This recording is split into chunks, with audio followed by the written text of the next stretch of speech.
exactly. I'm sorry. So Andy, what did Annalise do well in her speech? I believe Annalise displayed steps in her process very clear. Okay. Amanda and Kate, what else? I think she made her recipe look delicious. Mm-hmm. It was delicious, actually. Mm-hmm. Okay. Other things about the presentation? It's very easy to see. Could everyone see what Annalise was doing? Okay. Yes. Mm-hmm. Let me ask the rubric writers, what else did Annalise do well? I think she made an imaginary freezer really well. Yeah, Yeah. definitely creative. Mm-hmm. Okay. Very well practiced, I thought. Definitely not last minute. Okay. Now, Andy, Amanda, and Kate, what might Annalise do next time to be even better with her speech? Suggestions?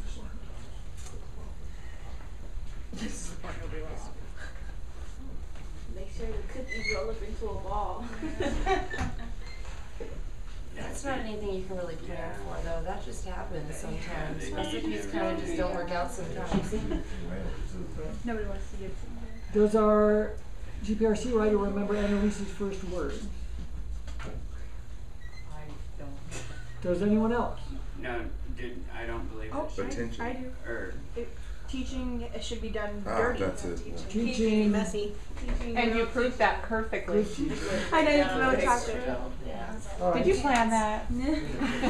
So at least one person remembers the first words, which is important. How about her last words? Annalise, what were your last words? I don't even remember. Okay, so there's a suggestion for next time.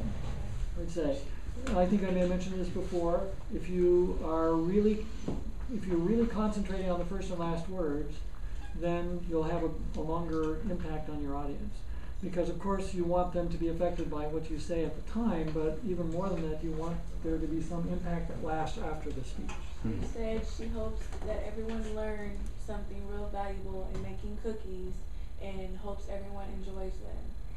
Were those your last words? Yeah. And missing. Oh, and what she learned from them when she was making them. Okay, so now we can think back at this point. Annalise, what did Amanda do well in her speech? It was really creative and it was cute. And I made me want to make a snow globe. What did Amanda do that made you want to make the snow globe? Well, it just, the way she displayed it was really easy and I could totally remember how to do it. Okay. So it was clear and memorable. Mm-hmm. Kate and Andy, what else? well, I agree with that. It was very, it was a very easy, clear thing to do. Very nice. Okay. Kate. I have nothing further to add. How about our rubric writers or other members of the audience? I thought it was very creative, and I thought that she presented it very well with good eye contact. Yeah. She made it memorable while making it fun. Yeah. It's something I could teach my 4-year-old niece how to do. Mm-hmm. And so it was very, very practical, and wasn't it? Okay. Then what about her physical and vocal characteristics? She projected her voice well.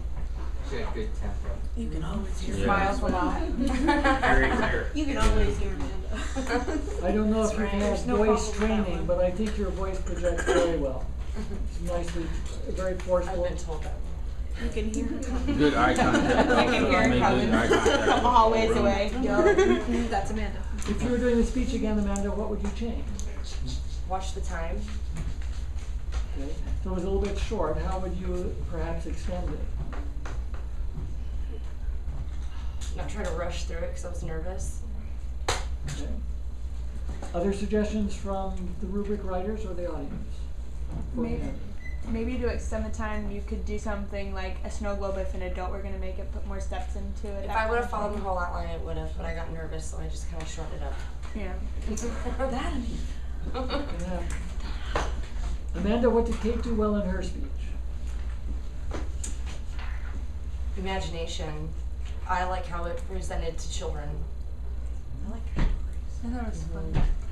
Okay, there was a lot of humor. I like her I thought it was stories. very creative. Gave me some Good ideas on subject. the comparison my kids. It was a positive solution to an otherwise negative situation.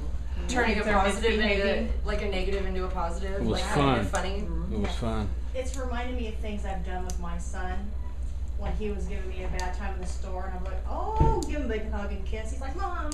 I said, well, keep doing it until you behave yourself.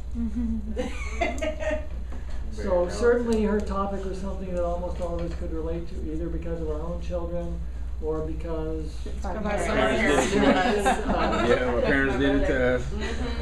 How did Kate start her speech? Do you remember? She asked a question. Question. Oh, how many of us have kids? Yeah, so Yes. she didn't tell us immediately what she was going to talk about, did she? Yeah. She did a little poll to find out something about us and also to get us involved. Okay, that was very good. What were Kate's last words? Anyone remember? I think it was something about creative ways to embarrass your children. You can do it in semi-public places where it's going to hit them the hardest. Do you remember what your last words were? Not verbatim, no. Approximately. She lists her key points, and her last words was a kid who cares about what people think. Okay. So what were some of the other strengths of Kate's speech? Good time usage. Good time usage? Yeah, props. Hilarious Oh, props. Yeah. Great props. Yeah. Well, you know that humor is one of the hardest things to do effectively. If you seem to be having too much fun yourself, it takes all of the humor out of it. Whereas you were doing this in a very serious sort of way. When you put your mustache on, you didn't crack up. It was sort of like this is the stage that you go through in order to achieve a certain process.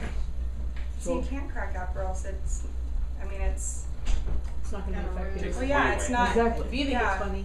We probably don't. That's right. Yeah, I won't embarrass her if she thinks it's a joke. Right, and the audience will not laugh either if you're laughing about what you're doing yourself. I thought it was actually kind of funny how seriously it was taken. Like, no, this is what you do. Like, it wasn't like haha funny. It was like, I don't know. It was kind of hilarity in just that part. Yeah, there was sort of dry irony. I would say. Yeah.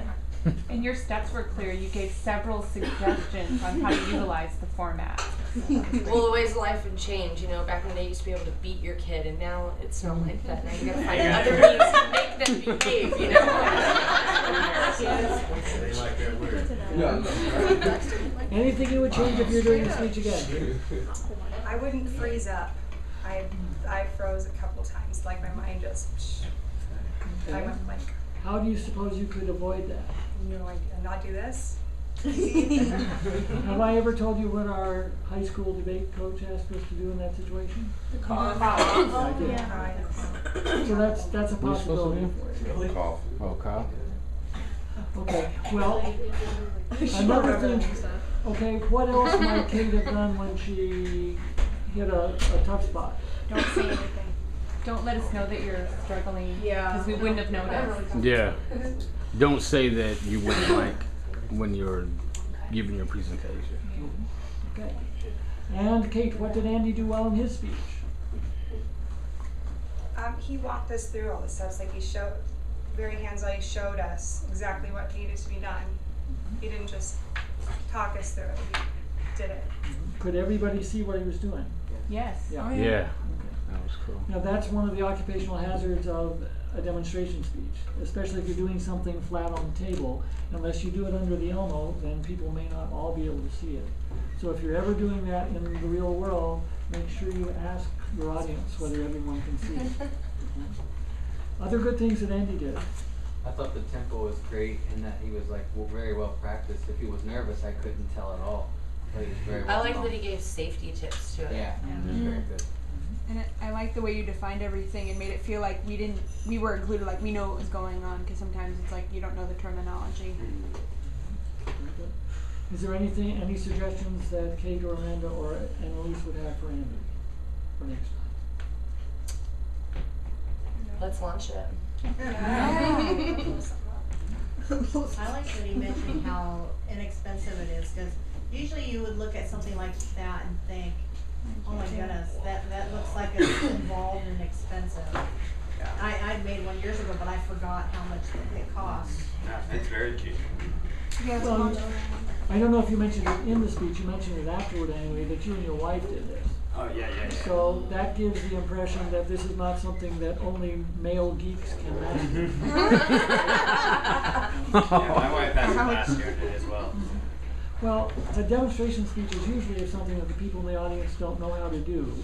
So part of your task as the presenter is to convince the audience not only that you can do it, but they might be able to do it themselves. So I think all four of you were effective in that. There wasn't anything you did that I don't believe I could learn to do by studying your recording. Okay. Anything else for today's speakers? You can watch it now? Great. Okay, go ahead and turn it off. Good work.